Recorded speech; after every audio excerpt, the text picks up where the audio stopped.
Good kick right in front of the goal, and it's in. Back in, cuts to his corner, take the shot, he scores!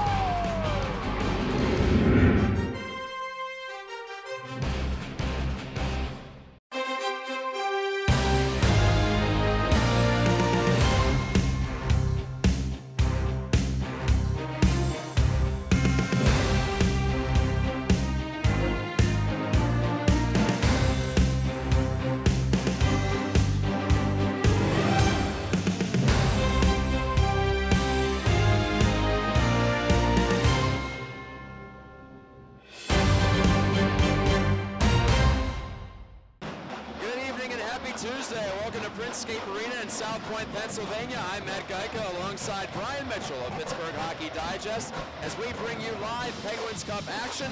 It's a Class AAA quarterfinal, the final of 4 quarterfinals as two teams get together who know each other very well. They played 3 times this regular season for the 4th time this year, and with everything on the line, it'll be Canon-McMillan, the 8th seed, against Peters Township, the number 1 seed and regular season champion in Class AAA. And Brian Mitchell, let's start with Canon-McMillan. Last week they had to play the play-in game as they downed Butler 5-1 in a neutral site game out at Barrel in Warrendale. So Canon-Mac, which at one point lost 7 of 8 in the middle of the season, has now won 3 of 4.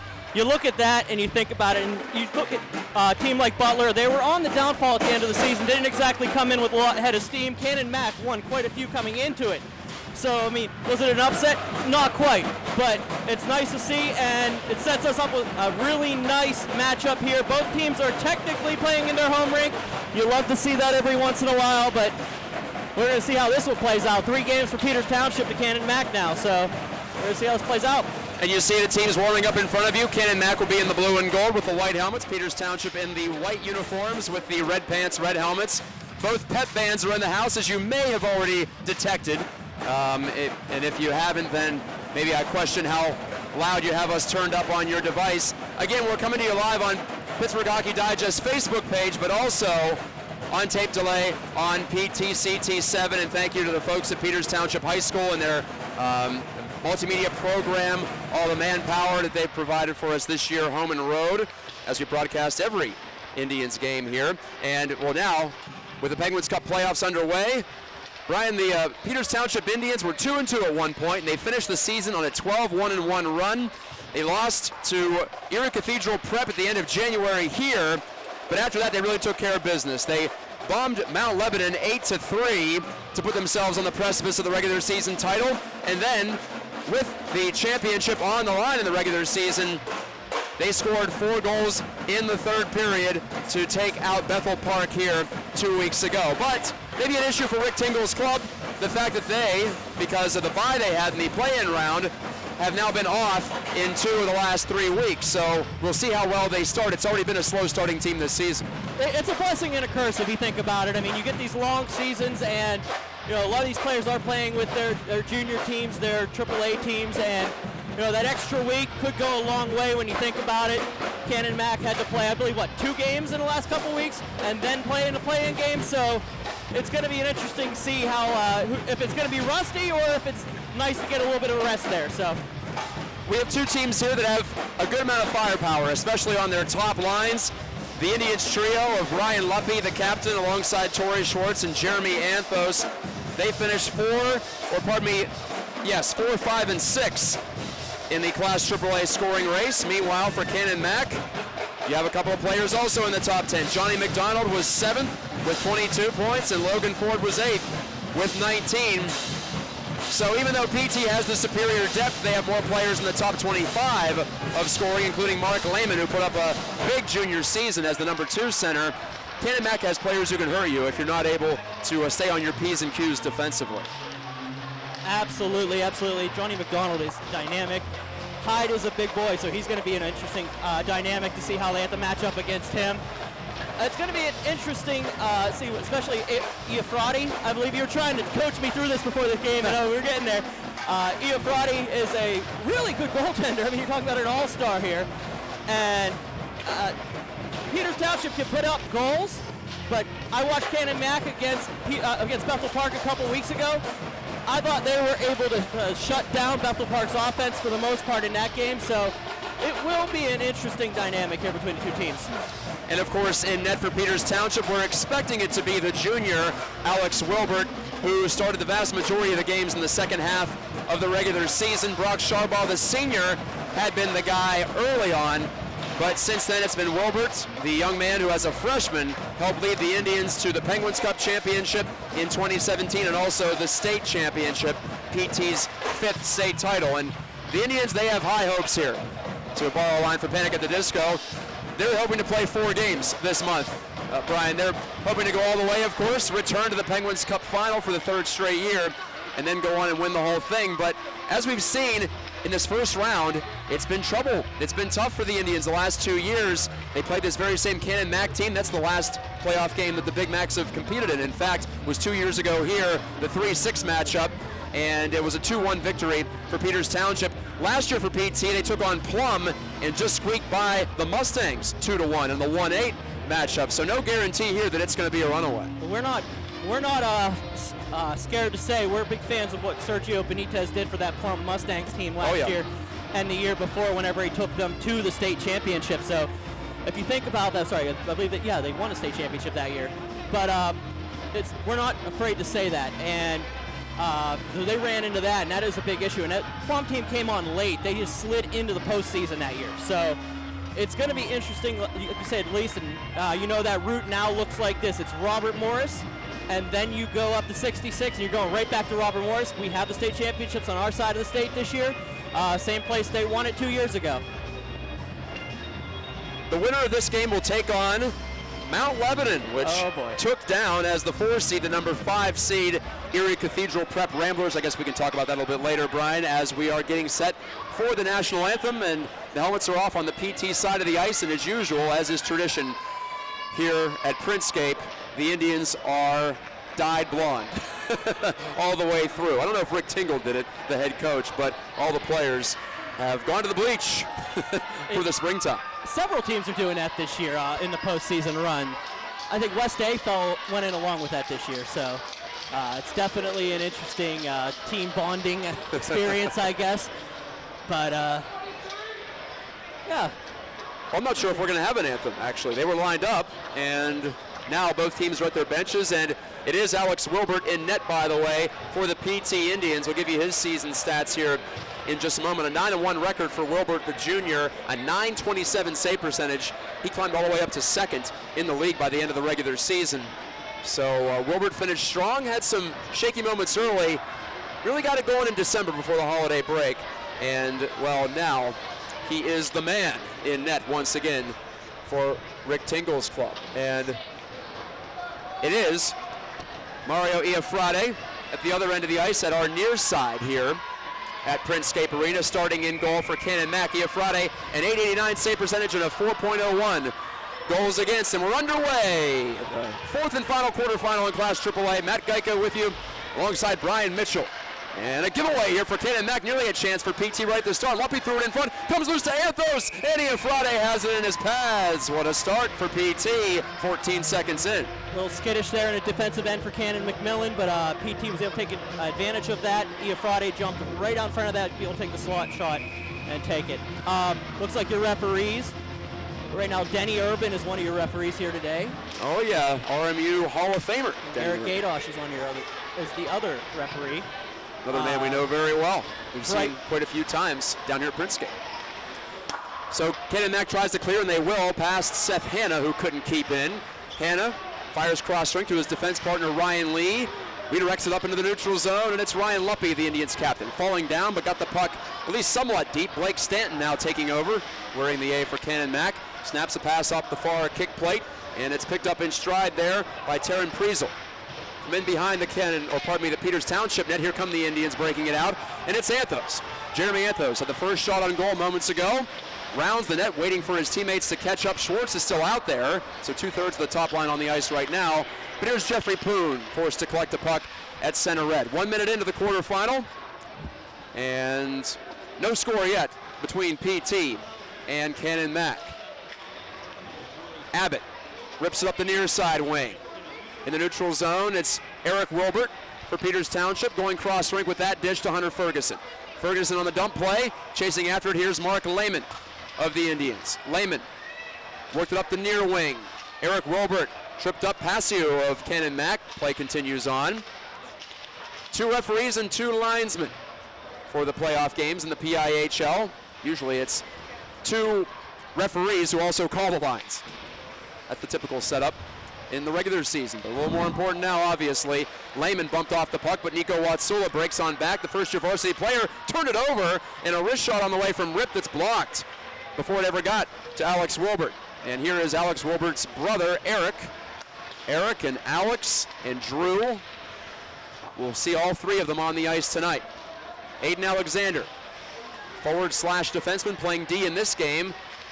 Knocked it up the near side. John Camp, explosive player for the Indians this year. A call-up, gave it away. Back come the Big Macs. Wrister wide from Garver. That was partially blocked on the way, in fact. Now from the near side point. It's taken over by Drew Wilbert. Couldn't hook up with Dylan McElhaney, who had a big 2 spot against Bethel Park to help clinch the regular season title 2 weeks ago here. Drew Wilbert gathers the puck, spins it by Stanton, and into the corner. Stanton looks up after a quick deke. Ford dished the pass, taken away by Drew Wilbert. Now John Camp at the circle, shooting. Didn't get a lot on it, and it floated high. It snapped down by Iafrade. No further play. 14-17 to go in the first scoreless game. Peters Township putting a lot of pressure on Canon-Mac early here. A little bit of an issue down on the opposite side of the ice with the defensive breakdown earlier, but we were able to pull it back up and be able to get the offensive zone face-off here. Canon-Mac beat Butler twice in the home stretch, including last week, to get to this stage. That was the play-in game. All 9 teams in Class AAA made it, as opposed to last year when it was the top 8 of 10. Plum dropped out in 2018-19. Back to AA. Anthos, who missed the last game of the regular season. Indians still won, and won big. Now Anthos takes it on the drop pass from Luppy, who still looks for his stick in the high slot. Now Lee backhands it behind the Canon-Mac goal. Hacking at it there is Torrey Schwartz. Gave it away to Nick Price, who gets it to the man he was intending to find. It's Johnny McDonald. McDonald, the Big Mac's leading scorer, put his own teammate offside on the carry in, and we're going to stoppage and play in a neutral zone face-off.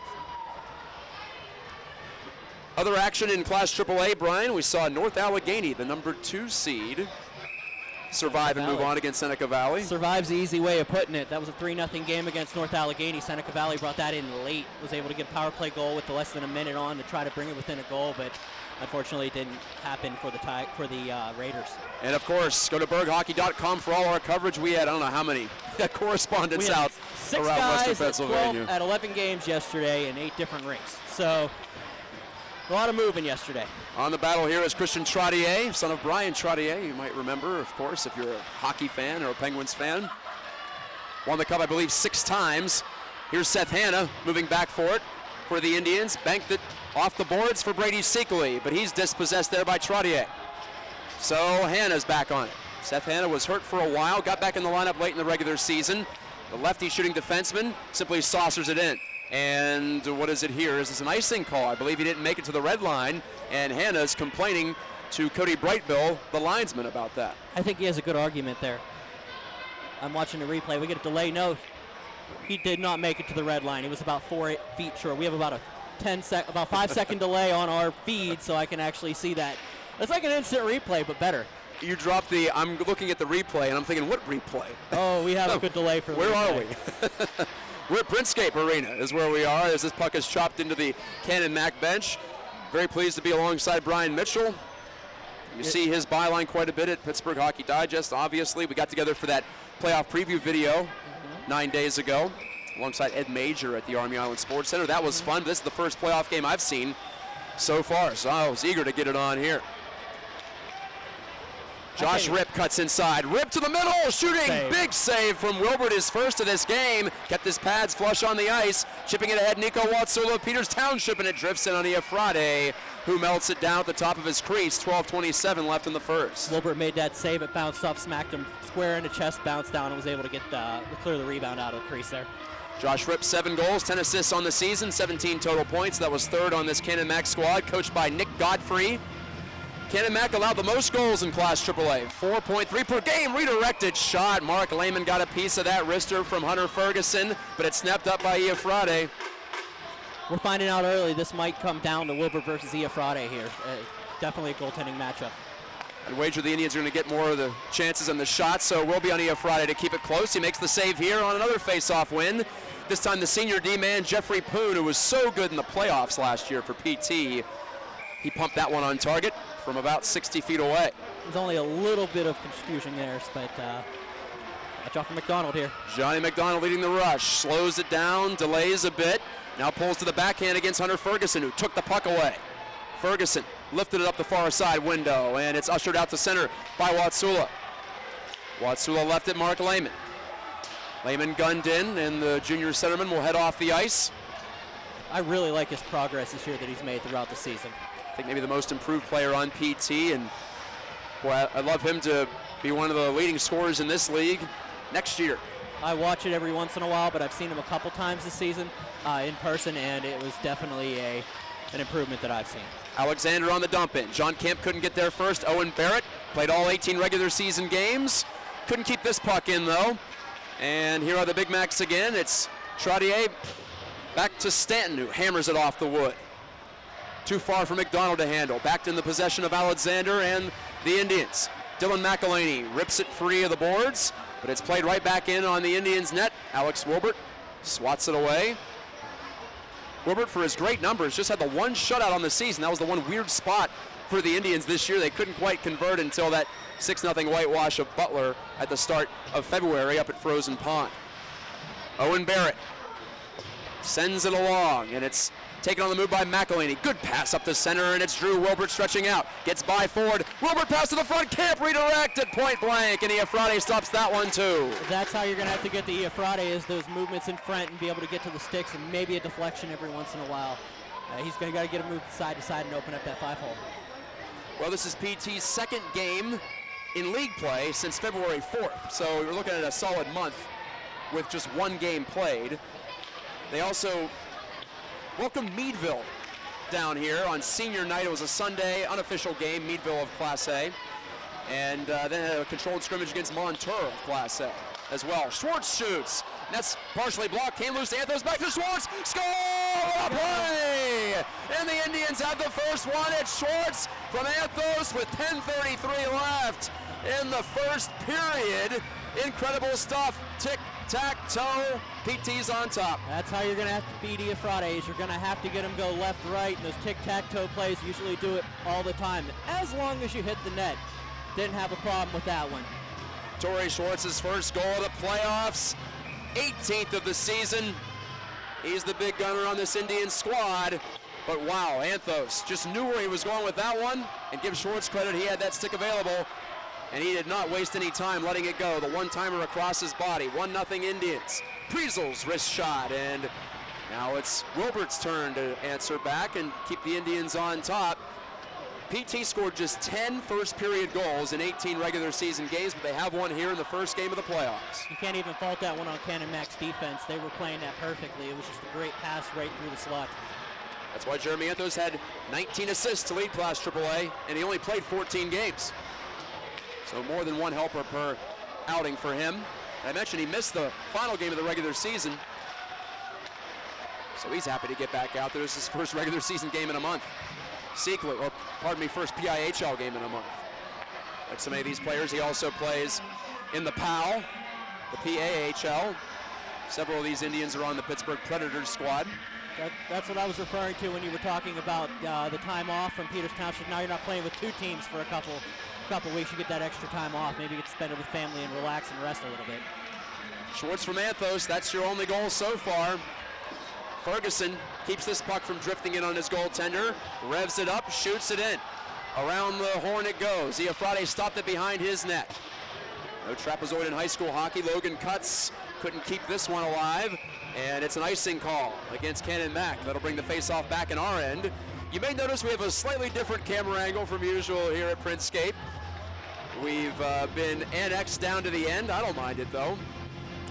Yeah, I think we're not real media or something. I don't know. That's just a kid joke. You guys need to get over it. I've only been here all year, you know. I've never been known for being professional. I love them to death. They do a good job. It takes a village to cover this, and it's great to see that everybody's starting to really buy into it. It is true, right? Yeah. 2 broadcast team for 1 game, and in high school hockey in Western PA would have been a pipe dream. It's a beautiful thing. It's a beautiful thing. It really is. So here's the clear attempt by Garver, and he got it out for Canon-Mac. Liam O'Donoghue kicked it to his stick, and then he's wiped out by Mark Lehman. Good clean check. Using that size. Lehman standing at about 6'3". Now forward is upended by Owen Barrett, which gets a rise out of the Indians faithful down to our left. But the puck is still behind the PT net. Turning to try to center this one is Garver, now put back to the point and shot by Logan Ford. That's off of Wilbert's pad, and it couldn't be collected by Josh Ripp. Ripp getting in there, but he's 1v2 in the corner. Aiden Alexander wins the battle. Eric Wilbert relays it through here. Nico Watsula has a step. Watsula score! 2-0 PT with 8:23 left in the first. Watsula's away and buries it. That was a heck of a pass by Wilbert. But in Watsula was able to come in right, left, just slipping through Iafrade's pads. 2-0. 8:23 remaining in the first. A dream start for PT in a season in which they haven't started well. And we're back to live action here. Yeah, they got a 5th of their first period goals later. 6 of their first period goals in 1 game here.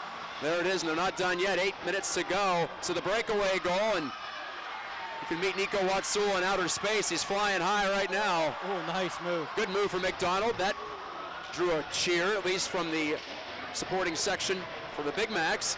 Loose puck in the near side wall. All the Big Macs student section is standing up, but here's a chance. 2-on-1 back for the Indians. Drew Wilbert centering McElhaney, saved by Iafrade. I hit something in front. Back to the point. Shot by Lee was blocked away to the corner. Rogers got in the way, but the Indians are buzzing again, looking for a 3rd goal.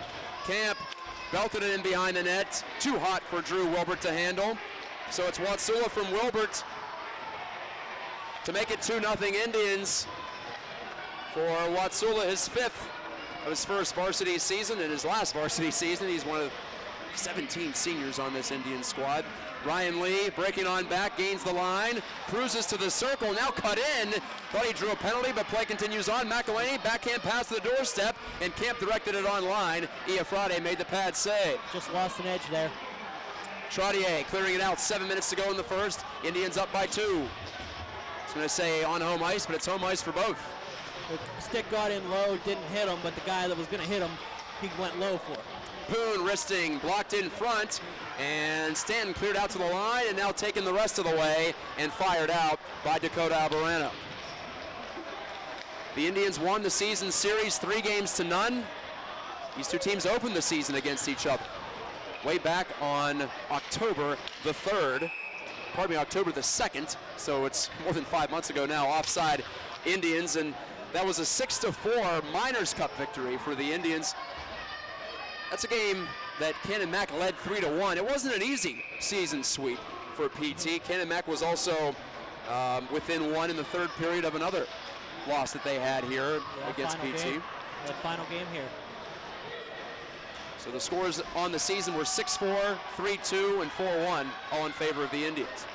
Luppy clearing out, putting in a defensive shift here, and now it's Hunter Ferguson galloping out of his own end to get some speed going. Didn't quite get to the red line, but it's not going to matter on the dump in because it's taken away by Liam O'Donoghue. O'Donoghue on the flip, he'll chase after it. Josh Ripp taps to himself, has a chance. Deeks shoots, save Wilbert, rebound, he makes another stop there on the follow-up chance, and where's the puck? It's in his glove. 5:58 to go in the first. Good focus there from Wilbert. Ripp was able to knock that one down to himself, put it on net, bounced around a little bit, gloved by Wilbert, held on to it. I believe that was Daniel Garver who had the second chance there, lurking in the weeds. Lehman to face it off here against Rogers, and Lehman of PT controls the draw. Alexander tried to clear it out. It gets tangled up in some bodies and sticks in front of the Peters Township bench. PT 2, Canon-Mac nothing. Matt Geiger with Brian Mitchell, bringing you the action here tonight from South Point, PA. The South Hills rivalry comes to the Penguins Cup postseason. Alexander on the retrieval for the Indians. Circling in front of his net. Watch out, he nearly lost it there to Nick Price, who was forechecking. But he got past him, just barely. Now Lehman on the backhand hoist. The Indians' Watsula, most recent goal scorer, will have to tag up. O'Donohue tossed it down ice. 5 1/4 minutes to go in the first period. Eric Wilbert gave it away at center to Abbott. It's Anthony Abbott. Now back to the Canon-Mac line. It's Rogers ripping it off the window. Barrett keeps it on that side of the ice. Eric Wilbert tossed it right into the glove of Stanton, who gloves it down. Puts it on his stick, and now McDonald sends it deep. Barrett on the take here for Peters Township. Barrett to Parker Johnson. Taps it ahead, does Johnson. He had one of his 2 goals this season against Canon-Mac. McDonald lost control of that headman pass. Alexander denied the entry. Colin DiNardo, the senior, looking for his first point on the season. Knocked it out into neutral ice. 4:30 left in the first. 2 teams play hot potato at the moment. Cameron Hyde on the chip play, but again, the Indians will have the puck easily here. Alexander, and now redirected to center. Pedro yanks it off the wall and finds an open man there. That's Hyde. Hyde tries to chase it after his own dump, but he can't beat Alexander to the puck. Look out, dangerous pass in front. Intercepted by Trottier in front of the goal, and a backhand chance there for Logan Cutts was denied by Wilbert. A nice little play there to try to get that puck on net. He didn't have much time to think about it. So the Indians maybe a little too deliberate coming out of their end that time. Seekley deflects it past Stanton at the blue line, and out it goes. He just fired a little backhand on the net. A little split second there. DiNardo picks up the loose puck. He cruises right in, and he had it poke checked by the goaltender, Iafrate. Clutch play there. Seekley dishing over. Hannah shooting. Pad save Iafrate. Now DiNardo's on it. Looks to center and does. And it's kept in by Head on the backhand. To the forehand. His dish near corner. DiNardo gathers. Controls it. Feeds to Johnson. Tries to center it in front for Seekley. And it's intercepted and cleared down the ice by Pedro. Lee on the chase. It will not be icing. It'll stop short of the goal line. Ryan Lee, the Indians' top defensive scorer this year. Gave it up to Abbott. Abbott over to the far wing, and a snapshot by Rip, blockered away by Wilbert. 3 minutes to go in the first period. Long time between whistles. McElhaney gains the line, has a man going to the net. It's Camp, but he couldn't get it to him cleanly. And then Abbott rides Camp into the end wall. McElhaney pokes it past O'Donohue, but O'Donohue has the last laugh. He headmans for Rip. Rip to Garver. He's got Rip going to the nets on the overlap, but he couldn't feed it through. Now in front. Forward one-timer save. Rebound. No goal. No goal. It's wiped out. High stick on the puck, says Garrett Gadosh. The man in stripes closest to the chance. And Brian Mitchell's looking at the replay right now. Yep, just barely. There wasn't too much room there to have for error. Stick was just about 3 inches above the crease, above the line. Ford shot it, it floated in the air, and Rip just couldn't wait long enough for it to drop. It's really tempting, it's tough to do. He had the time. If he waited a couple seconds later, he would have had that. I'm sorry, a half a second later, not a couple. No doubt it was that close, but it looked to be the right call, and the face-off is dragged all the way back in front of us in the Indians' attacking zone. There's a nifty little move on the face-off to win control of it all by himself. Josh Rip. Rip galloping after it. It's in behind the net. Garver has it knocked past him, though, by Jeffrey Poon. Point shot. Ford got a piece of it, and it was redirected wide. O'Donohue down to a knee to try to keep it in. He can't do it. Here come the Indians again, but Abbott intercepts the pass up ahead by Jeremy Anthos, who went down to a knee. Ferguson, Luppy, 2:10 to go in the first period. Anthos jumps on it, gets those legs churning. Anthos against Abbott. Anthos fires in, tries to keep it alive, and does. Put it right up the goal stick of Iafrate, who was aware and awake there. This is shot down the ice. Would have been icing, but it's right on target, right on Alex Wilbert, who makes probably the easiest of his saves tonight, if they even count it as one. Some scorekeepers do, some don't. Poon's cross-rink pass, too high and too hard to be handled well. So Anthos will have to skate back to the bench here with the Big Macs in control, down 2-0. Final 90 seconds of the first period. Rip has been dangerous in this first period, but couldn't drag it loose. Now Eric Wilbert Dishing up ahead, and the Indians have been caught with too many men on the ice, it appears. Here's the thing about what's going on with the penalty here. Canon-McMillan has gained a little bit of momentum in the last couple minutes, so it's going to be interesting to see what they get with this power play coming up. Canon-McMillan's power play ranks 6th out of 9 teams in the regular season. Bench minor against the Indians. Couldn't quite tell who's serving it with all the Canon-McMillan fans standing up in front of the penalty area. It's a little bit rough in the far side of the rink in the near corner. So, excuse us on any delayed calls on that side. We're making do here. This reminds me of 2 years ago, Brian. I had to stand on a chair to call the third period. I was literally 5 feet up in the air. What it reminds me of is Youngstown, where their broadcast, oh, don't remind me. Yeah. I spent a season there. I was the guinea pig broadcaster. They forgot to put the press box in, so they stuck us in the corner. Wasn't great. The press box is in one of the corners of that rink, so it's an interesting setup. At least there you're elevated, though. Here's the clear from Peters Township. Their penalty kill came on at the end of the season. It was middling until late, but it finished third with an 83% kill rate. Trottier meanders over the line. Dropped it back. Wanted to connect here with Logan Ford, but it's tied up on the near side. Loose puck with 1 minute to go in the first period. First power play for either side belongs to Canon-McMillan. McDonald charges ahead. Keeps it alive. Rip lost control, and Lehman jammed it off the boards and down. 50 seconds and ticking to go in the first period. A dream start for the Indians. 2 goals in the opening 9 minutes. One from Schwartz, one from Watsula. A couple of seniors. Now Rip cuts in, shoots, and he got a second chance on the block shot and put it over the net. A half minute to go here. Hanna can't clear, but it bounces hard off the skate of Blake Stanton. Ferguson in possession for the Indians. He gets a lot on that backhand and fires it down the rink, and it settles short of the icing line with 19 seconds to go in the period. We'll go by that clock. The power play will carry over unless the Big Macs can score one here late before the buzzer. McDonald trying to do it all himself as it poked away by Seth Hanna, and then Hanna blocked the shot from the side. Attempted sharp angle shot from McDonald, caromed off the pads of Wilbert and up into the screen. 4.8 to go in the first. Canon-McMillan's getting opportunities here, but Peters Township's definitely just cutting off the lanes and not giving him too much of a chance. A lot of live viewers right now on the feed. Makes me happy. I know it makes you happy too, Brian. Hi to Maria, Susan, Laura, Zaraga, Nick. They're all checking in. Off the draw, Hanna has it, shoots it off the glass, and that'll do it for the period. Time expires. Indians lead it 2-0 here at Printscape Arena after 1 period in this Class AAA quarterfinal game, Penguins Cup Playoffs 2019. Peters Township started out pretty strong early. Canon-McMillan able to regain some of that momentum late.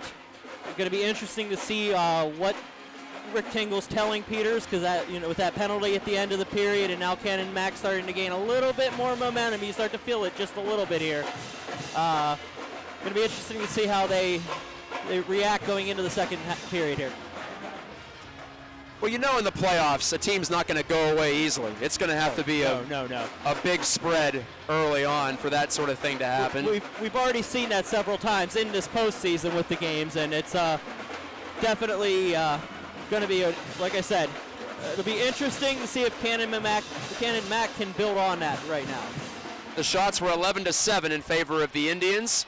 Also, I want to tack on an assist on the first goal. It's Schwartz from Anthos and Luppy, so all 3 of the big 3 factor in on that first goal. That's the formula to success for Rick Tingle's Indians. No power plays in the first for Peters Township. That's no surprise. They had the fewest opportunities all season in AAA. And Canon-McMillan 0 for 1 officially, although we'll wipe that out if they do score in the opening 28 seconds of the second period.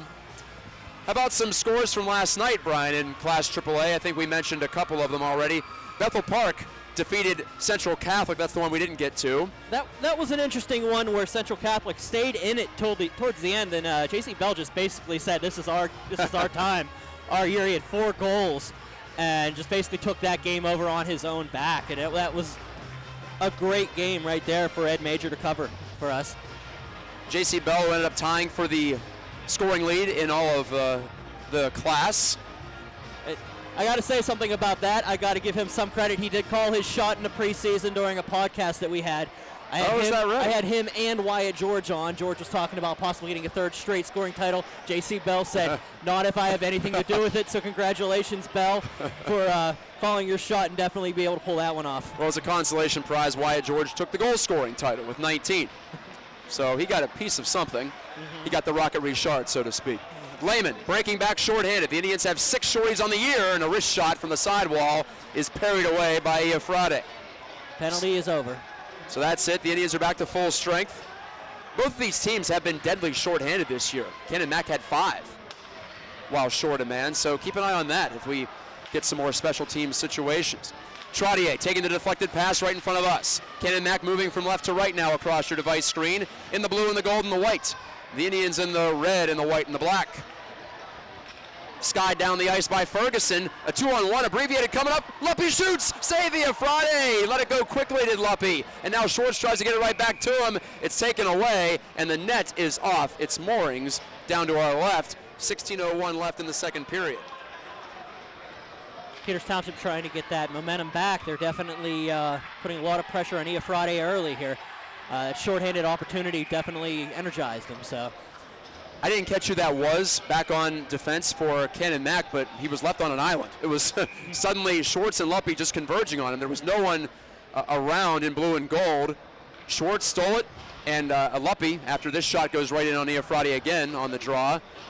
Luppy shot it quickly, trying to catch Iafrate in between or not quite down into that set position, and he nearly did. Drew Wilbert, who assisted on Nico Watsula's second goal, the second goal of this game, his first of the playoffs. He gave it away inside the Canon-Mac zone. And here are the Big Macs now. Rogers centering, and a pad save by Wilbert, and another stop on Alvarado. His follow-up chance was denied. In fact, the first one was off a PT stick. It'll go down as a shot and a save, though. You got to get elevation there. Nearly given away in the middle by Canon-Mac. John Camp hunting the puck hungrily, but he can't find it. Now McElhaney shooting right through the crease. Drew Wilbert was there on the back door, but he couldn't control. Long-range blast here, coming on from Hannah, and Iafrate pins it down with 15:15 showing on the second period clock. Wilbert was just in position, just past his stick right before he was able to swing at it. That was a tap in, had all of the net to put it in. I get this 10-second delay, I love it. Hey, it's fun for me too. I get to see what it looks like on a second glance. Not a luxury you often have at this level, I'll say that much. Abbott in after it for Canon-Mac, flushed it down deep, and the Big Macs simply send it out to center. Barrett rips it right back into the mix. Iafrate dropped his stick. And no harm, no foul for the Big Macs though. O'Donohue pokes it past a man. And the boys in blue can at least get it out to center once more. Barrett losing control, but there's Lehman back, protecting his own end. Pass it on over to Alexander, who lifts it back into the offensive end for PT. Lehman there at the side wall. Cracks it deep. Abbott, bumped by Watsula. Right back in behind the net. Eric Wilbert centering, and it's off the body of Iafrate. Watsula rather, put it back in the mix. Loose puck in the low slot. Returned out to Barrett, shooting, and that's blocked out high by Josh Ripp. Barrett has to back out here as the Big Macs have a breakout going. Deflected ahead by Garver. Garver got the pass from Ripp. Now Garver tries to go back in front of the net with a backhander, and that's blocked down. Ripp on the take back here, checked hard by Barrett, and that'll draw the call. Garrett Gadosh makes the call here as he did on the first penalty, a cross-checking minor about to be enforced against the Indians with 14 minutes even left in the middle stanza. Ripp definitely took a tough one down there in the corner. It's going to give him 2 here. Should only be 2, he got up. So Barrett is gone for the next 2. He hopes it's 2. That'll mean his team has killed it off. Scramble off the draw. Hunter Ferguson steps in to pick it up and saucer it down ice on his backhand side. Strong move there. Look how Iafrate was assuming it was coming behind the net. Now it's loose in front. Schwartz, poke check by Iafrate. He had to make that poke check. That was a bad giveaway by his team. Oh, just a absolute fire drill on his own end there for Iafrate, and the Big Macs now. Ripp comes back in and zips one on goal. That's where Wilbert hangs on and He's content for the whistle. He had a 2-on-0 coming his way, falling. Not too much going on there. Had to get the stick out there and hope for the best. The best happened. Luckily, he's able to keep it to a 2-goal deficit. Scott Seekley says hi as well, watching from Boston. Happy to bring the game to all of you. Looking to fill a hole in the Pittsburgh sports scene, and I think we've done pretty well. Schwartz wants to connect to Luppy up ahead, shorthanded. That's broken up. The Big Macs gallop right back through. Stanton protecting the puck. Stanton nearly ran the gauntlet, slaloming into the offensive zone, but it's poked away by Ryan Lee of PT, and here's Schwartz banking a pass off the wall. Luppy takes, holds, wanted to center it for Schwartz, who broke in. The Indians do not give you any time to relax, even when you're on the power play. It's a signature of Rick Tingle's teams in the last several years. They push the pace, they make it uncomfortable for you. They know most power plays don't want to defend, but they make you do it. And that's the thing about this matchup right now. You're looking at Peters there, the skill and the ability to get the shots on net, but don't count out Canon-Mac. The size and the power that they possess to be able to just drive through the defense of Peters Township is going to be an issue. Broken up, Lehman. He's going to move in and give off for a shot by Camp. Maybe it hit the post. Maybe it's off the glove of Friday. Hard to tell from this angle. A transition chance on the power play. Garver laid it back. Trottier missed the goal with a wrist shot from the right wing. 22 seconds left on the second power play of the night for Canon-Mac. Shot from forward, redirected, and Wilbert sweeps it away to the side wall. Ryan Lee with the clear, might be the last one the Indians need on this shorthanded situation. It's a tough one. That puck came in bouncing on Wilbert. He had to get out there and get a stick on it. I'm Matt Geika. Brian Mitchell is with me. Hi. Two-man broadcast booth from Printscape Arena. It's 2-0, speaking of the number 2, in favor of Peters Township, which is the number 1 seed coming into the playoffs for the second straight spring. Alexander lets this dump in, go right past him, and he'll take it on the carom. Aiden Alexander. D-to-D pass finds Jeffrey Poon, looks up, swings it through the eye of the needle. Watsula over to Drew Wilbert. Wilbert gains the zone, ripped it up high over the crossbar. This is Eric Wilbert. Eric and Drew and Nico Watsula. There's your forward line out there for the Tribe. Poon on the take back. Switches it up, gave it over to Alexander, cross corner dump, but the only man there is Chris Pedro of Canon-McMillan. Garver lost command at center, but Ford's there to back him up. But the Indians have it right back again, full control of the puck. Alexander, the dish, taken off the carom by Eric Wilbert. Over to Drew, tried to find Watsula between the circles, but the pass was behind him. Trottier takes it, 11 minutes to go in the second period. Indians by 2 in this quarterfinal round game. Trying to set up a date at the RMU Island Sports Center next Thursday with Mount Lebo, the 4 seed. Drew Wilbert kicks it up to his blade, to the point. Poon blasted one, didn't get through. Josh Rips blocked a couple out high in this period. He's doing a good job covering his point man. Alexander, the give. Eric Wilbert gave it away. And Rip was on the intercept there. He's doing it all on his own end, is Josh Rip, number 92 for Canon-Mac. Good hockey name, by the way. Gotta love that. Oh, yeah, if you're a goal scorer. Long pass for Rip. Too high to flag down, and that'll be an icing against the Big Macs. 10:18 remaining here in the second period. Definitely wavering now. Peters is starting to get a little bit of that momentum back. But it's back and forth, so we're going to see who's going to grab that ball. This is typically the time of the game when Peters Township takes control. They outscored opponents 69-31 after the first period this season, not counting shootout results, which the PIHL does. Another icing here against Canon-Mac.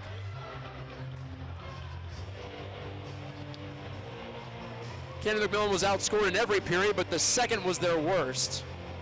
They were outscored by 11 in the middle frame this season. The captain, McDonald, tried to knock it ahead, and Luppy ended up snapping one. I believe it got a piece of Friday before it sailed into the screen behind the high glass. 10:08 to go in the second period.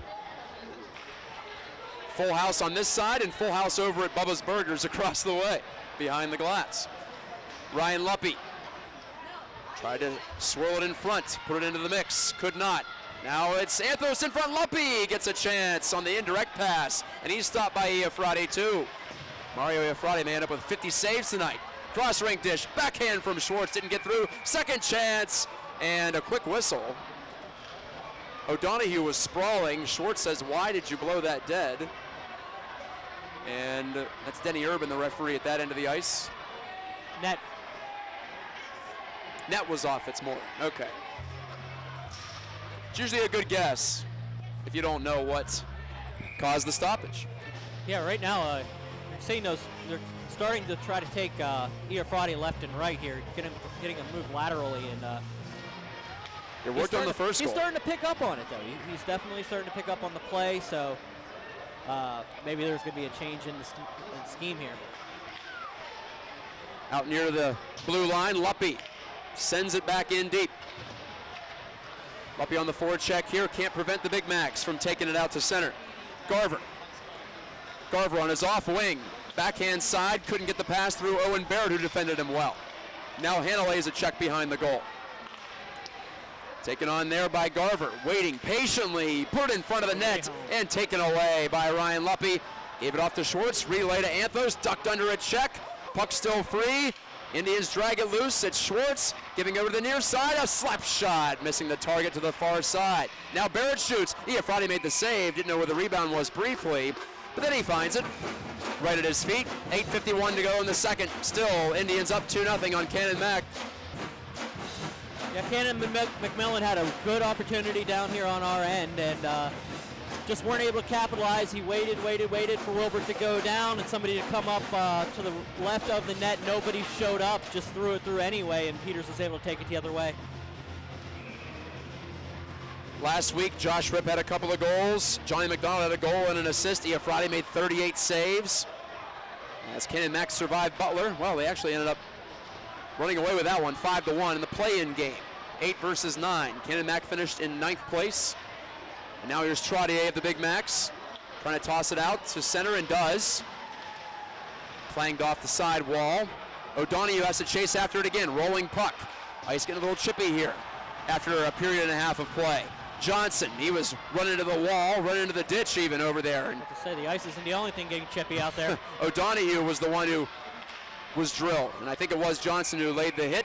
Poon's wrist shot was deflected into the screen, and now Poon gets his gloves up against Logan Cutts out by the blue line, and the two have to be separated by the linesmen, Brightbill and Music. O'Donohue and Johnson also tried to get into it there. Referees are going to start having a little bit of trouble here. These two teams starting to get a little bit scrappy. Game number 4 of the season, it's very predictable, even if it didn't mean anything in the standings or in the championship picture. Oh, it means a lot in the championship picture. No, right it sure now. does. Doesn't matter what happened in the regular season, happens at the end of this game is what matters. The unbalanced schedule granted us 3 games between these two teams this season, one more than usual. Peters Township played Canon-Mac and Bethel Park thrice in the regular year. McElhaney nearly overskated that puck, but he did drag it through and out to center ice. Stanton fires cross rink, and here come the Big Macs now. McDonald, the cutback. Johnny McDonald slows it down, rips one high and wide of the net. Drive from Pedro, a soft one. Hannah down to Anita block it, but Pedro keeps it in on the attempted clear. Ripped it on line, Wilbert made the save. Wilbert looks on behind as now it's Nick Price on it. Price gave it up in front of the net to McElhaney. Cracks it off the glass, John Camp's on the chase. Camp got around a man, Camp is in! Blocker save, Iafrate on the short side. Good save by Iafrate, waiting for Camp to make his move. The way Camp has been burying chances all year, I expected that one to go in. McDonald spun around on the hit from Hannah. Then Hannah's bumped down as he lost control. Shooting into the belly pad of Wilbert is Rogers, and now we have players coming together on the near side, and gloves coming up, sticks coming up. What's the issue here? Pedro, McDonald involved for Canon-Mac.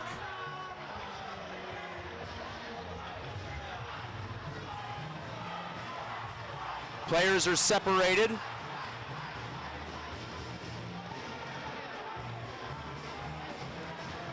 And it looks like no penalties from this situation.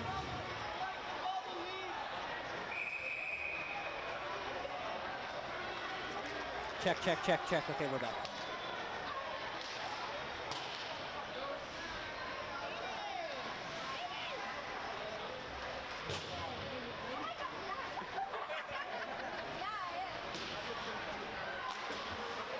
Back to live action here.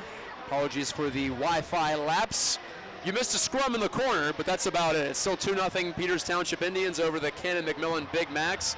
Matt Geiger with Brian Mitchell after that brief interruption. It was probably over Fortnite or something. I don't know. We'll just say Fortnite. Yeah, we'll blame it on that. I know it wasn't Tetris. That never caused anything like this.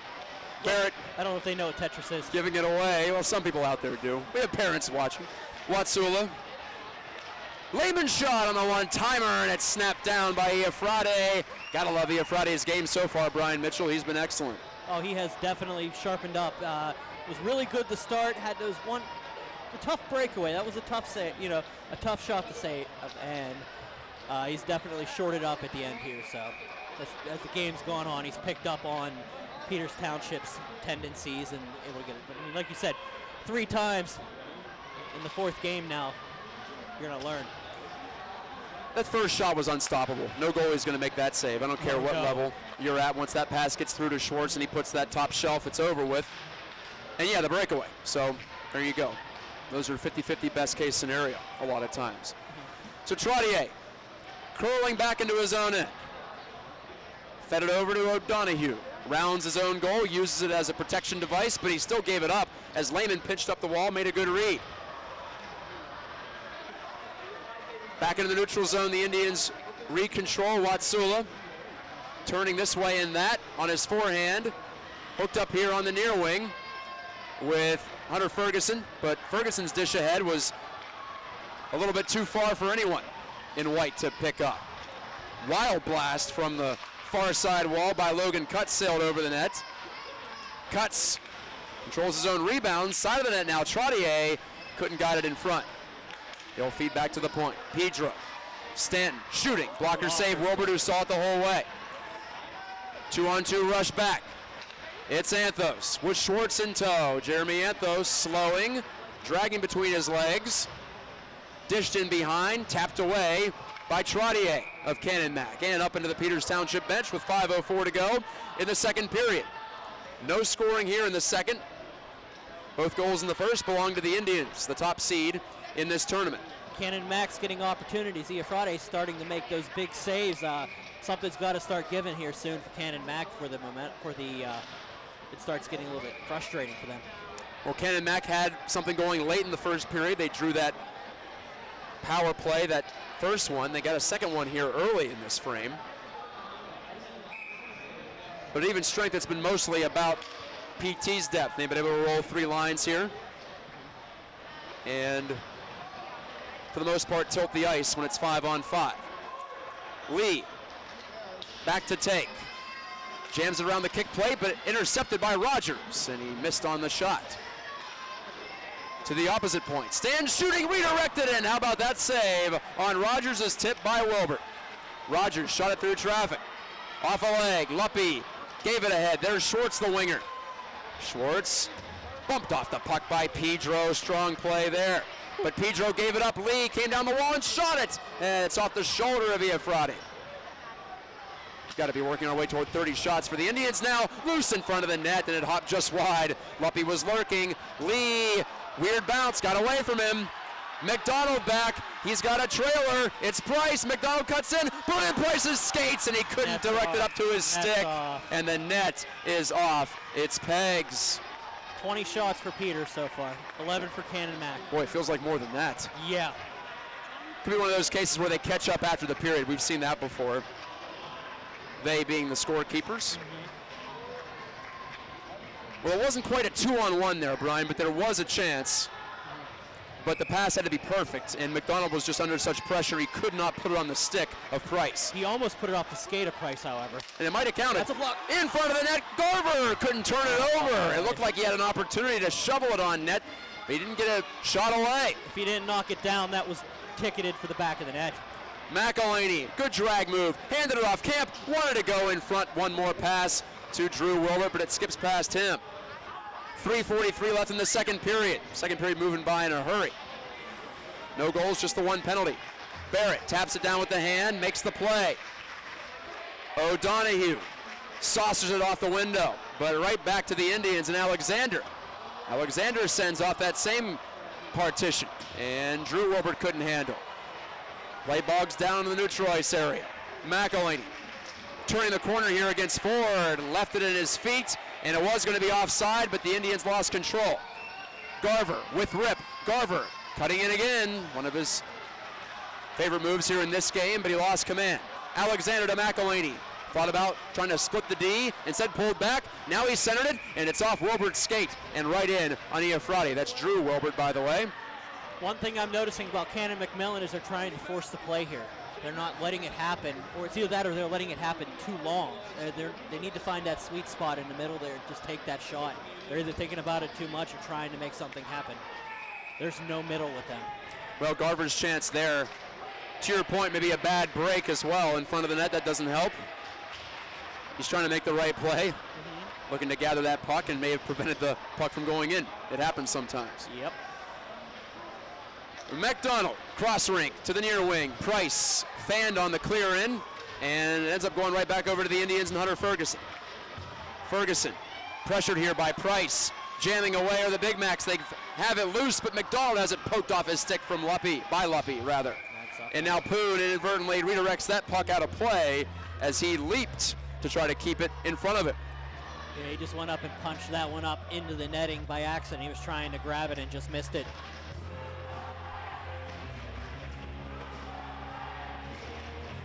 Face off at center here. Interesting. I thought they would put it in the Indians' end. They must be saying that. Yeah, well, he wasn't intentionally trying to get that out of there. Intentional or not, though, I feel like it's off the defending team. That should be in the defensive zone. Maybe I misinterpreted that one. Anyway, Luppy.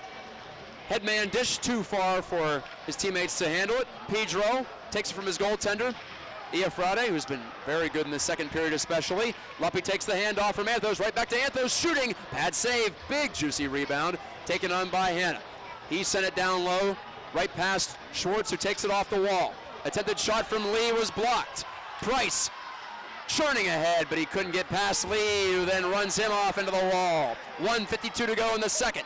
2-0 Peters Township over Canon-Mac in this AAA quarterfinal game.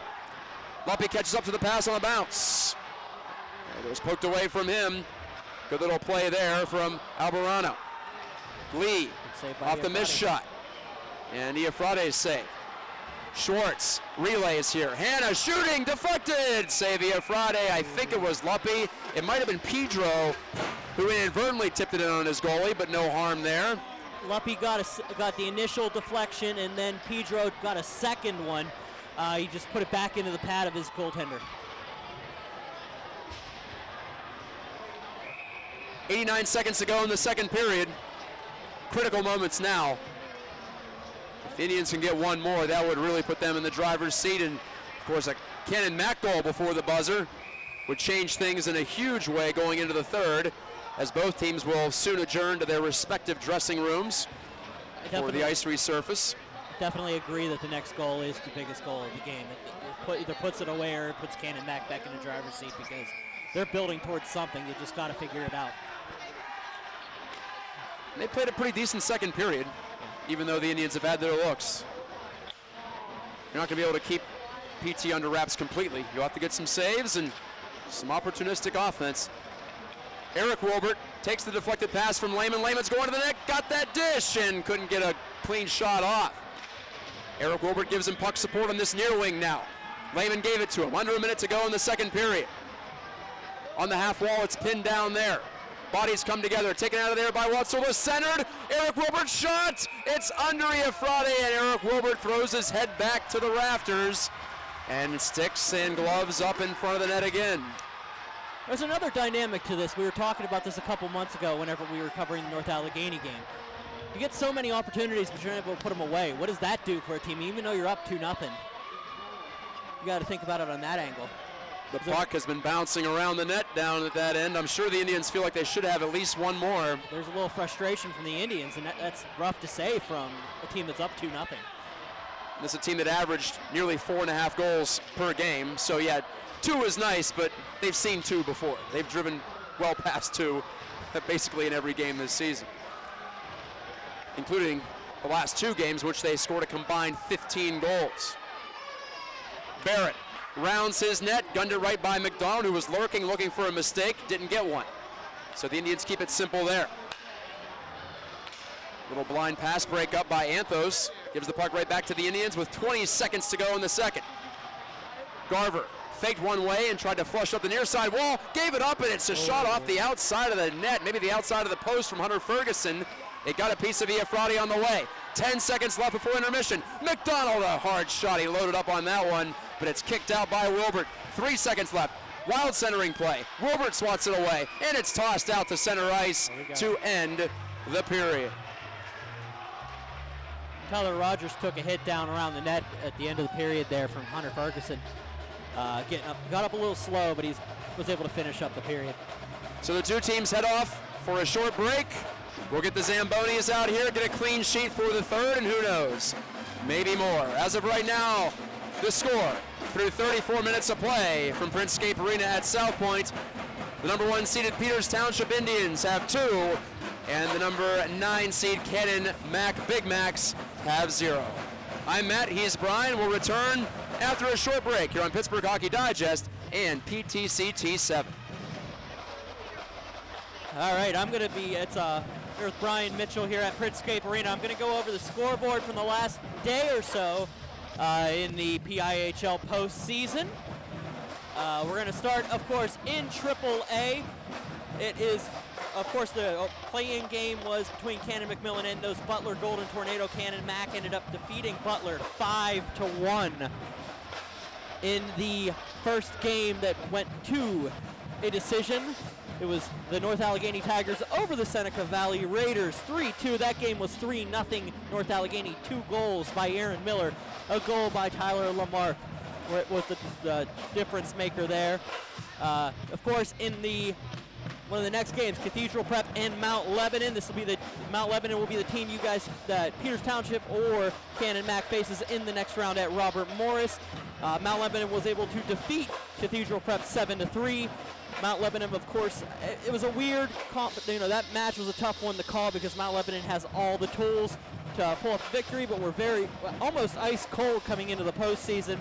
And Cathedral Prep was red hot, and it just turned around, and it was Mount Lebanon who just woke up out of nowhere, and a 7-3 victory over those Cathedral Prep Ramblers.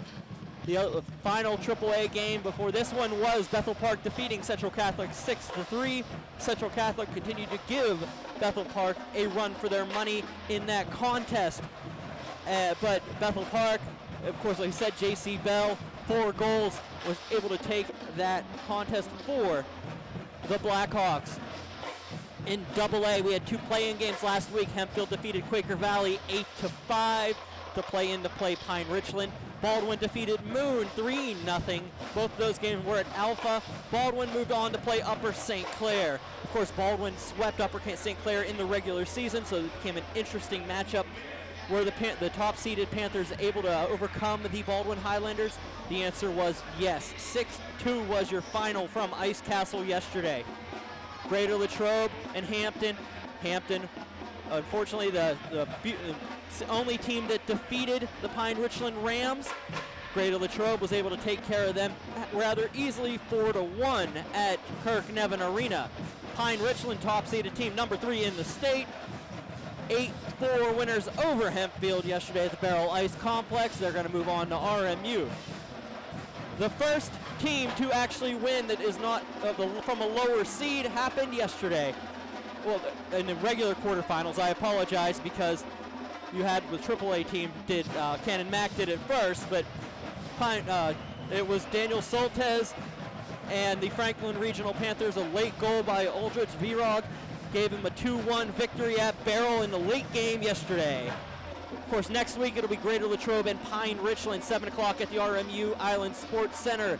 Franklin Regional Upper St. Clair will follow them on Wednesday.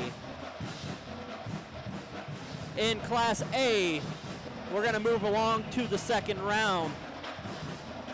The first game that we played in the second round was Indiana and West Allegheny. This was a tough matchup. We were wondering how this one was going to play out, but it looks like Brian Bame's team was able to come and capitalize on that one. 7-2 was your final from the island. I was at that game. You can find that on birdhockey.com. Montour, South Park. South Park gave Montour fits, one of the few teams this season to do so, but Montour capitalized on their opportunities late, walking away 6-3. Meadville, TJ, one of those other matchups that you're wondering what could happen here. High octane offenses on both sides, but goaltending was leaning towards Meadville a little bit here and there. But Thomas Jefferson jumped out to a 3-0 lead en route to a 4-1 victory at the Island yesterday. And I will have coverage here on Twitter at PhD Mitch. It will be North Hills against the #1 seeded South Fayette Lions. That will be right here at Printscape Arena. I'll be on the Twitter for that one. Hope to join you out there on that one. Next week so far, at 7 p.m. it will be Thomas Jefferson and Montour facing off at the Island on Tuesday, 7 p.m. West Allegheny will play the winner of North Hills South Fayette in the following game. That will be at 9 p.m. Let me load up the D2 scores for you. I do everything in life by winging it, people. Don't worry about it. Division 2, we had a couple matchups. Most of them were lopsided here. Morgantown, the Shannock, up at Hess Ice Arena. Shannock 8, Morgantown 4. Ringgold defeated Central Valley 6-1. Burrell defeated Trinity 10-2. And of course, coming from the ice mine right now, Connellsville leads Carrick 4-1. It will be Burrell and the winner of Connellsville Carrick next week at 7:15 at the Island on Monday. Neshannock and Morgan will be Neshannock versus Ringgold at 9:15 on Monday at the Island. Semifinals winners get to move on to play at UPMC Lemieux Sports Complex the following week. I believe D2 and I believe this year they switched it up this year, so it's going to be D2 and AA and single A and triple A in the finals. So Monday, March 18th at the Lemieux Sports Complex will be your at 6 p.m. is your D2 final. That will be followed by the at 8:30 the double A championship at the Lemieux Sports Complex. Then on Tuesday, single A at 6 and 8:30 it will be your triple A championship. The bands are playing right now. I'll let you listen in on that as we get back to action here. 2-0 is your score. Peters Township over Canon-McMillan. We have 17 minutes to go, maybe more, who knows. Matt Geiger will be joining us momentarily here at Printscape Arena. Thank you for watching. Getting set for the third period of play from Printscape Arena in South Point, Pennsylvania, in the South Hills of Pittsburgh. I am Matt Geiger. Brian Mitchell is to my left, and we've had the privilege of calling two great periods. Still one and maybe more to go in this Class AAA quarterfinal game between the top seed Peters Township and the #9 seed Canon-McMillan. Canon-Mac had to win the play-in game last week, Brian. They had to beat Butler to get here, and the Big Macs finished strong in that one. They'll need a strong finish and then some tonight because they trailed 2-0 through 34 minutes. Mario Iafrate, the goaltender for Canon-Mac, has made 26 saves, but 2 goals in the opening 9 minutes from PT. One from Tori Schwartz, one from Nico Watsula. A pair of seniors had the Indians in fine position going to the third. Yeah, the story of Canon-Mac, it's just like I've been touting on it the entire time. It's basically a bad golf swing. It's either you're hooking it or you're slicing it. At this point, they have to find that sweet spot and figure out what they're going to do here. They need 2 goals within the next 17 minutes at minimum. Iafrate can only keep them in it so much here. They got to figure out offensively what they're going to do, or this is their last game of the season. Canon-McMillan lost 8 of 9 in midseason, as we were talking about at the start of the year, but they got it turned around late. They beat Butler twice. They also trounced Mount Lebo, held the Blue Devils to just 1 goal. The only loss over that stretch was to Erie Cathedral Prep.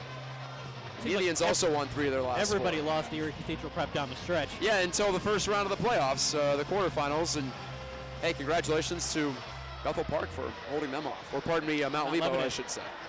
Bethel Park defeated Central Catholic in the 3-6 game last night. This is the last of the quarterfinal games as the Indians defend the goal down to our left, way down to our left tonight. So we're positioned near the end zone here. Right over the Zamboni Tunnel, in fact, at Printscape, if you're familiar with the building. Drew Wilbert leads the charge back for the Indians. John Camp, puck drifted away from him on the fresh ice. Camp has been a dynamo this season in short sample for PT. Looks up, the right-handed shooter, filters it behind the net. Wilbert had it skip away from him, but McElhaney's there to pick it up and couldn't put it through Stanton behind the net. McElhaney pulls back, has a man open. Camp couldn't pull the trigger. Now he turns and fires off a body. That's Pedro, and he couldn't shoot it out. It's off Garver's leg. Pedro gets a second crack at it, lifts it, and just barely out over the blue. McElhaney shoots back in. This year, we're talking about John Camp, 5 goals and 2 assists in 6 games at the varsity level. Also played a good deal of games for the JV team. Can't imagine how good he was down there. As Luppy, 3 goals in the season series against Canon-Mac, wanted to put this behind the goal to Anthos, and this is put out of play by the Big Macs and Logan Ford, so the face-off stays in Canon-Mac real estate. 15:36 left in regulation time. Still 2-0 Peters Township. I had the pleasure of watching Camp play in the JV Scholastic Showcase in Oh, really? over the Christmas break, right after I came back from my hiatus, and yeah, he was definitely a dynamic player down in JV. But it was definitely good to see him out there playing and at least growing a little bit more on top of what he has up here on the varsity level.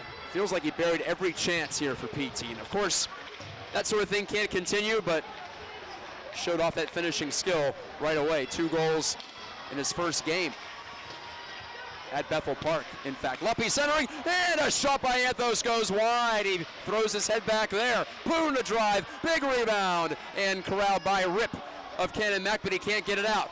Ferguson elects to kick it down the wall twice. Forget the stick. Centering play from Luppy again. Tries to play playmaker. It bounces free to Poon. Hammers it off the boards and wide of the net. Schwartz catches up top line, dominating right now for PT. Poon's shot drifts wide again. To the opposite point. Ferguson couldn't get it through, but he does on the pass down low. Schwartz, Luppy turning, trying to cradle a bouncing puck, and we have our first penalty of the game going against Canon-Mac. It's a holding call after all that time spent in its own end. Canon-McMillan guilty of holding, and that'll put PT on the power play with 14:42 left on the third period clock. The Indians were buzzing there. The Big Macs just needed to get something to get the puck out of the zone. Everything they were doing was not working. That's just the end result that you normally see whenever that momentum's like that, when you get that deep cycle. Liam O'Donoghue takes the penalty. Watsula creeps and shoots, and that is snagged by Iafrate. Mario Iafrate doing all he can right now. There's some power behind that shot. Yeah, he shot off his wrong foot, so to speak, did Watsula. Although that practice is getting more common in the game these days. The sticks, you can just lean on them and snap them. Couldn't do that with the wood sticks. Take it from experience. The shot from the point goes wide of the net off a leg. I grew up playing with the wood sticks. So. You couldn't just lean back and snap on one of those. You couldn't do that. You had to transfer your weight through. Watsula back to get this puck.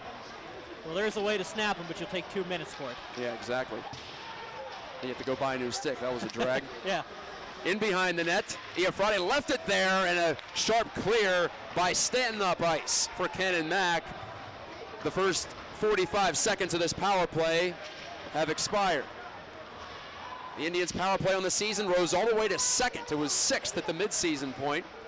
They ended up converting on 26% of their chances. Not going to get a look here. They'll have to try again and regroup through the neutral zone. Luppy directs it to himself off the sideboards. Schwartz shoots in, but no one's home. It's only Pedro for Canon-Mac, but he can't get it out. Anthos closed down the wall. Schwartz, the relay play out to Seth Hanna, who's played the point recently on the #1 unit. Camp banged it to the front, but it's off of Garver. Luppy kept it alive. Camp has a man open there. Schwartz wanted to drag and shoot, and he whiffed. Don't see that too often from the Indians' 18-goal man. Here's maybe a chance back shorthanded. McDonald found Rip, going back to McDonald, and Luppy with the back check. Broke it up, and here come the Indians now on transition. 5 men strong PT. Anthos wide. Schwartz shot over the blocker of Iafrate and off the corner glass. McDonald, can he set up another chance? Rip going wide here against Hanna. Penalty close to expiring, down to 1 second. And the Indians are 0 for 1 on the power play in this game. Anthos trying to make him forget about all that, but he put his centering pass off the outside of the goal frame. McDonald collects a pass. Big Macs fans stand up as Rip takes it, shoots it well offline. To the far, or near side rather, off the blocker of Wilbert on a sharp angle shot. I believe that was McDonald who got that one online. Just blocked out by the standing fans. Anthos wanted to give it back and he gave it away.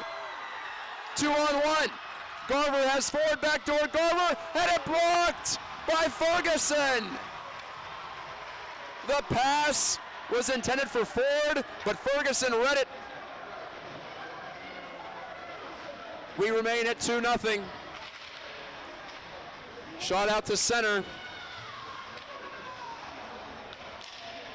Indians now trying to make something happen here. It's Seekley guiding it ahead.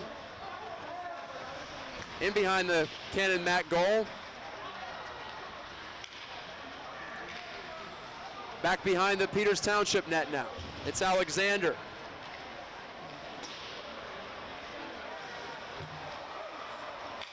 Johnson on the chase.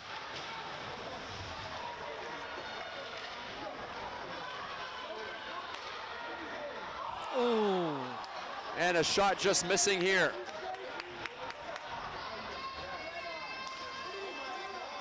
Ranging up ahead, McElhaney had it taken away from him. Back to live action here on Pittsburgh Hockey Digest. Wilbert clearing it in front, and he couldn't connect to Colin DiNardo.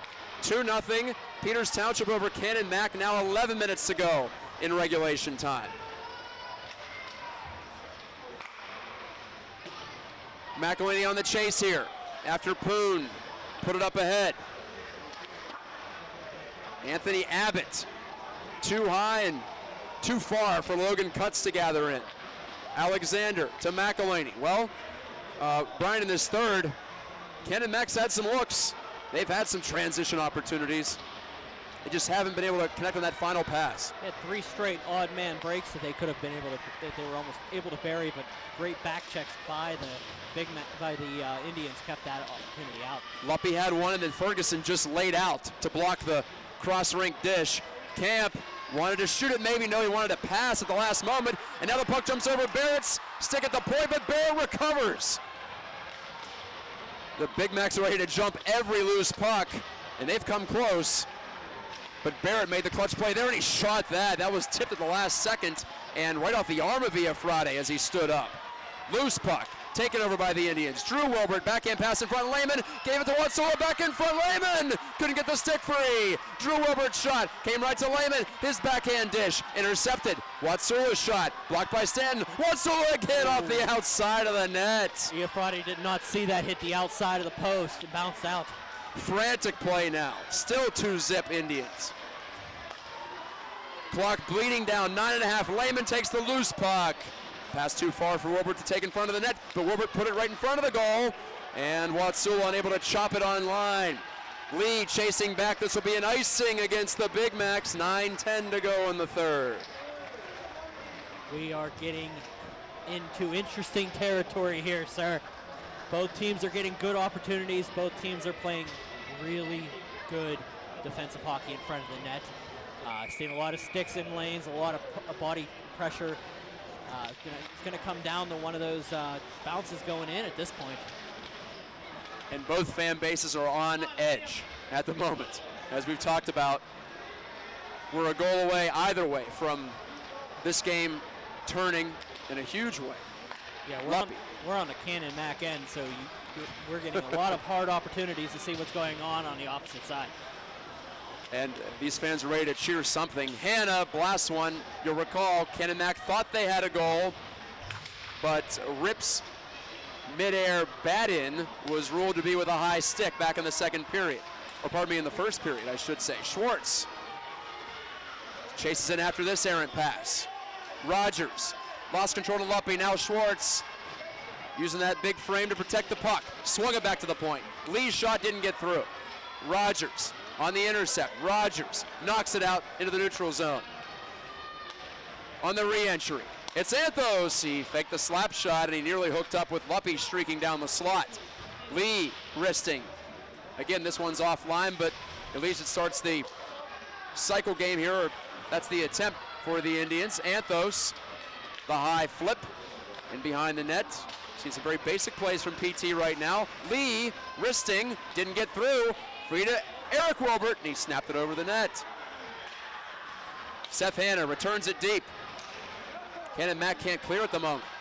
Stanton harassed by Lehman, but Stanton with a strong stick to get it through up to Logan Ford.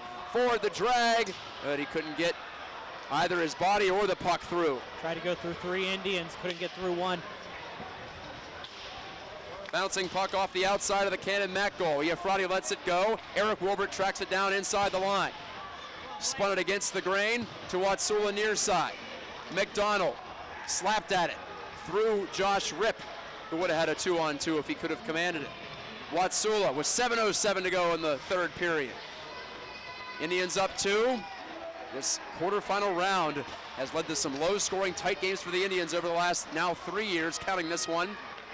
2-1 the last 2 years against lower-seeded teams. Ripp, again, a good stick from an Indians defender. That time it was Hunter Ferguson who interrupted the attempted carry through.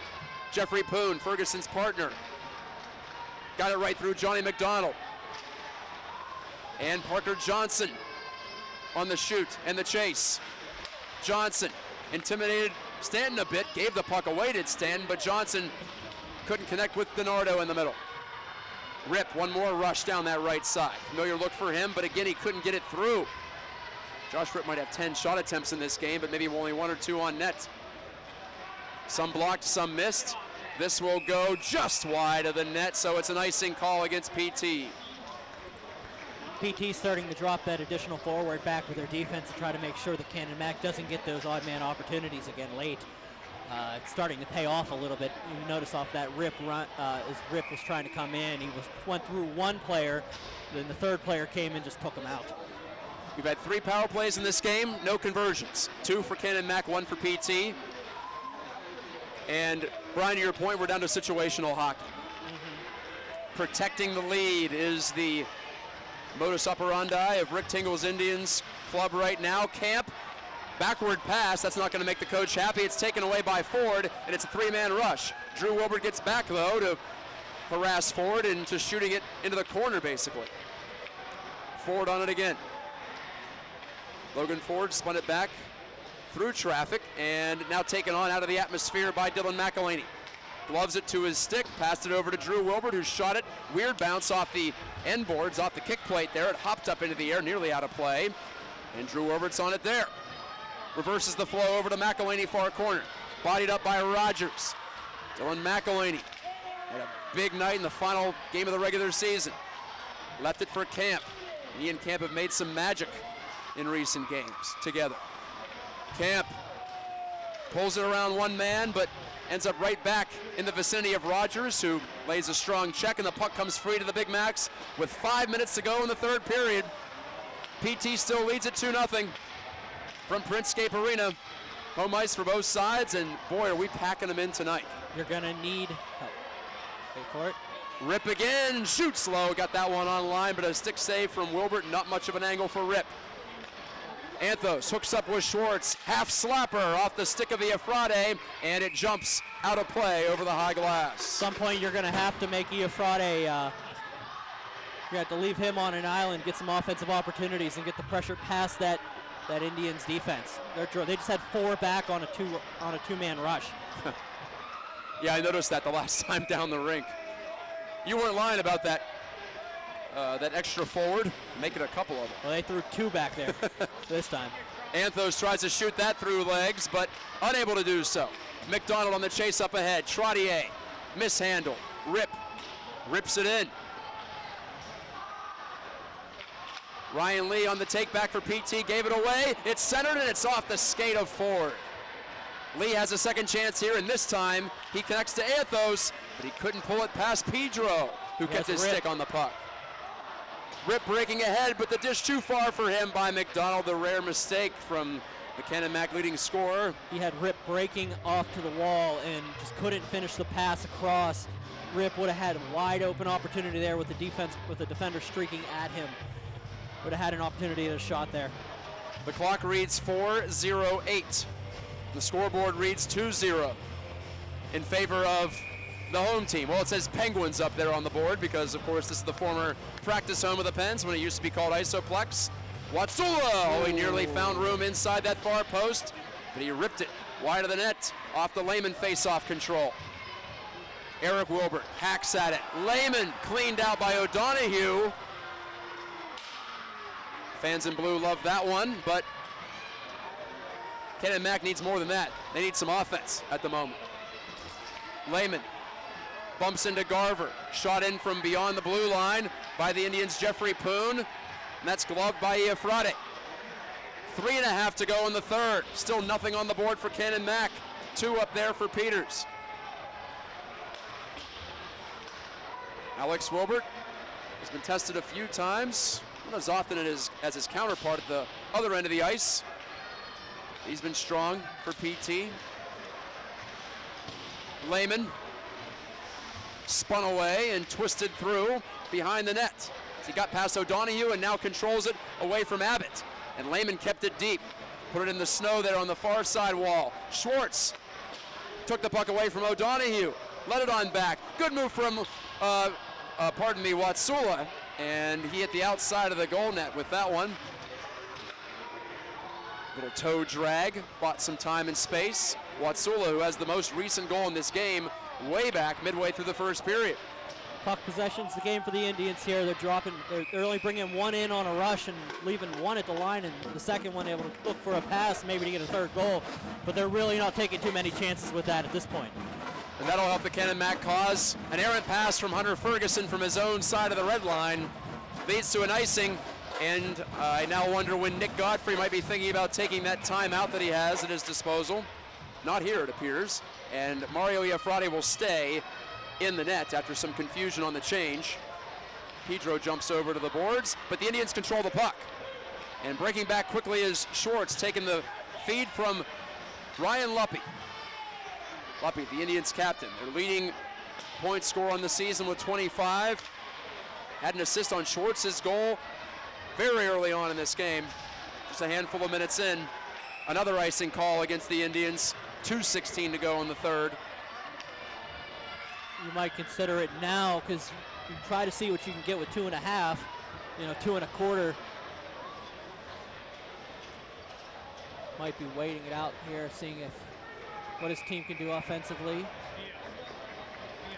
Offensive zone draw, 2-goal deficit. Let it roll. I think I might make that move. I'm not down there coaching. You let it roll here. See if your offense can get one. Save it for try to get a tying goal. Off the scramble, and a long-range wrister from Johnny McDonald is gloved by Wilbert. No trouble there. Was shot right at the Indians logo on his chest. 2:04 showing on the third period clock. Try to give you the score in time as often as possible. I know we don't have a score bug up here. Maybe that'll be next year's innovation on Pittsburgh Hockey Digest. Rip. I can do it. Ducks in behind the net. I knew you could, Brian. And Stanton can't keep it alive. I have the technology. It is possible. Blake Stanton confronted here by Nico Watsula. 38 on 83. And Canon-Mac breaks it out. Rip. I think he's played the entire third period. Shoots this one in. The way he plays, I am not surprised. Rip banged it deep here, keeping it in the offensive zone for Canon-Mac.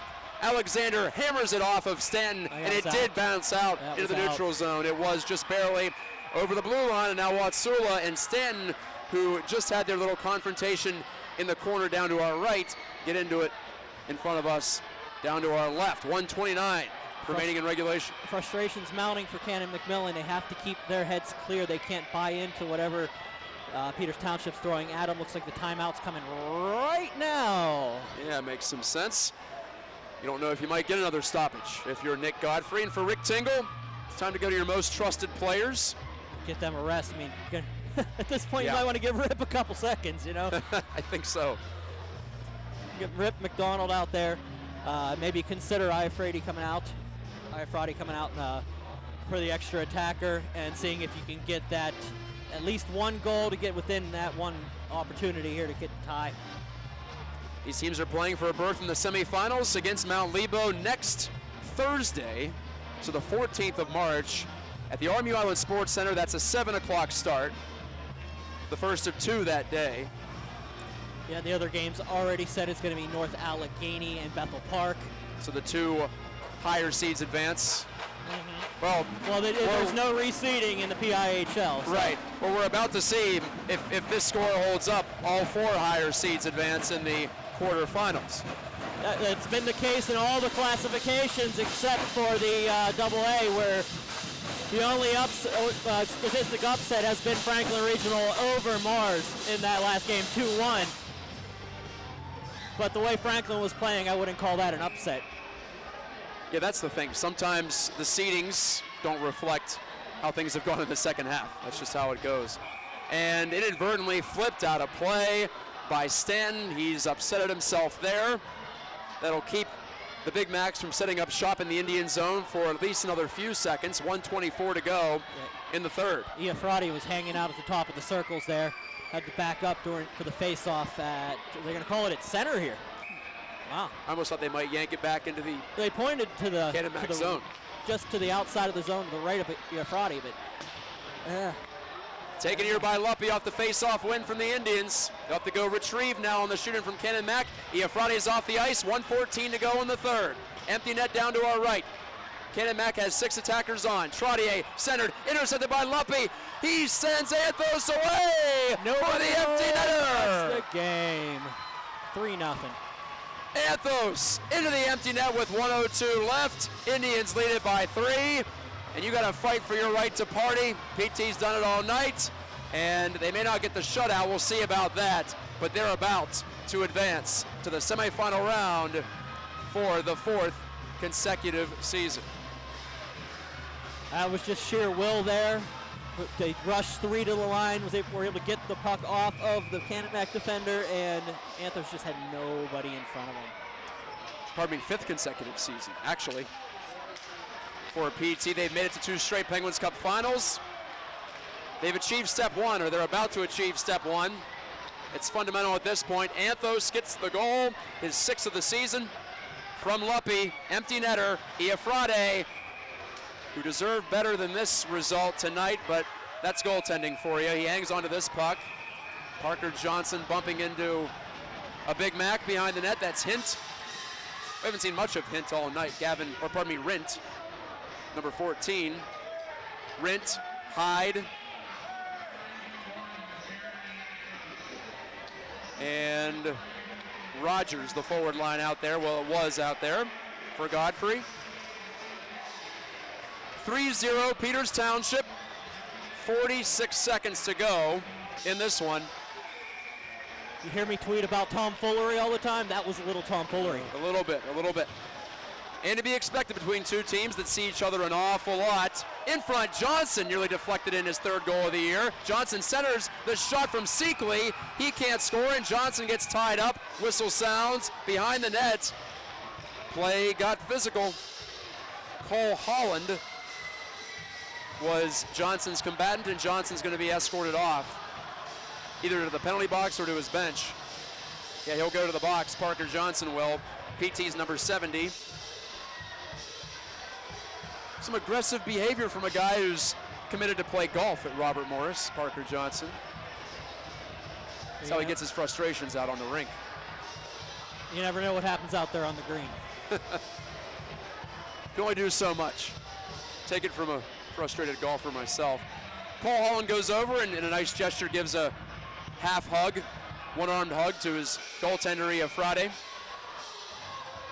So Canon-Mac will finish the year at 6-13-1 overall, 1-1 in the playoffs. So they got a playoff win after missing the playoffs last year. That's one nice thing about the play-in round, at least from their perspective. They're a young team too, so it's going to be nice to get that experience under their belts for the next couple of years. You got Iafrati, who's only a sophomore. So yeah, he had an awesome year. With him, really did. So. Garver cutting inside. Can he break the shutout bid of Alex Wilbert? Garver's backhand, a strong one, short side, but he couldn't get it past the shoulder of Wilbert. One last clear attempt. Ferguson can't get it out over the line, but it's not going to matter. Indians win. Indians win 3-0, and we have shenanigans after the final buzzer. Both drum lines kick in. The pet bands are in full effect, but the only happy one right now belongs to the fans in red, and they celebrate now to the Indians with their goaltender, Alex Wilbert, who picks up yet another playoff victory. That's Dylan McElhaney down on the ice, and it was hunting his bearings. O'Donoghue went after him after the play. So we'll see if the handshake line proceeds without incident. McElhaney is cradling his left arm, and he's looking for his stick, and he has it. At any rate, the number 1 seeded Peters Township Indians have advanced here tonight on this Tuesday evening, Tuesday night hockey night on Pittsburgh Hockey Digest. 3-0 score, goals from Schwartz, Watsula, and Jeremy Anthos get the job done, and Alex Wilbert gets his second shutout of the season. The junior continues his stellar playoff record. And PT will take on the number 4 seed Mount Lebo Blue Devils next Thursday, March 14th, 7 o'clock at the RMU Island Sports Center. We hope to see you there. If not, we hope you tune in for the broadcast here on PHD. Brian, any final thoughts on what we saw here tonight? We knew it was going to be physical. We knew it was going to be fast and intense. It was, but only one team was able to dent the scoreboard.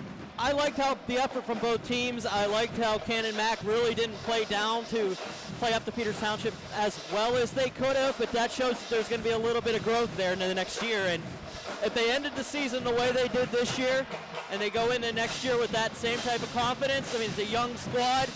Ayafradi's coming back. You're looking at players. O'Donoghue's only a freshman. Only a couple seniors this year, so it's going to be interesting to see what they, how they build onto that next year.